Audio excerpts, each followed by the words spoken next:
Hi guys, welcome back to Make It with Mod Podge. My name's Cathie and today I have a really fun dollar store craft to share with you. I'm going to take some of those giant plastic eggs and I'm going to create this gorgeous spring and Easter decor. Now this is really cool and textured because I'm covering those eggs with some of this cotton rope, and then for these here I'm doing napkin decoupage. You can see I've got some paper napkins, and for this gorgeous giant egg, that is just our folk art home decor chalk. I love how this project turned out. I love all the texture and the beautiful colors coordinated together. So what do you say, guys? Should we start making? So let's take a look at some of the supplies. I'm using those large plastic eggs from the dollar store, rope, napkins, I love all over prints for this, Mod Podge satin, and a finger cap. First, we're gonna hot glue the rope all over the outside edge of that Easter egg. Now for all three of these designs, it took about 75 yards of the rope. It went fairly quickly, and the rope bolt had 100 yards on it.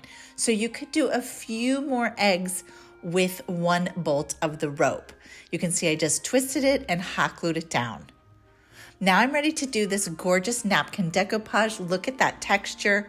I'm separating the napkin plies. I'm only working with the top printed ply. Then I'm coating the whole egg, well, one side of the egg, with Mod Podge satin. I like the satin formula for this project. I'm really making sure I'm getting it in between those rope areas. Then I'm just placing the napkin right on top of the egg. You can see how an all-over pattern works best for this. You wouldn't want something that was striped or checkered. I'm using the brush to press the napkin onto the egg and into the layers of the rope.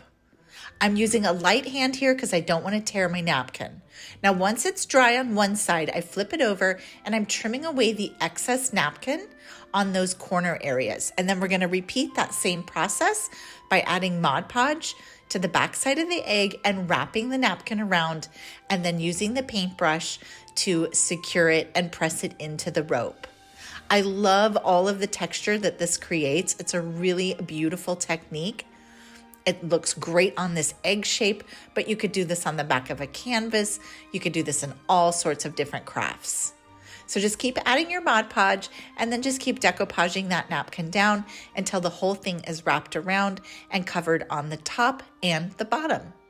Then you're gonna let this dry. I let it dry a couple of different directions so that the bottom gets thoroughly dry, and look how stunning that is. Okay, now let's do our jumbo egg. You can see I glued the rope around the egg, and now we're gonna use some folk art home decor chalk, and I'm painting that directly on the egg.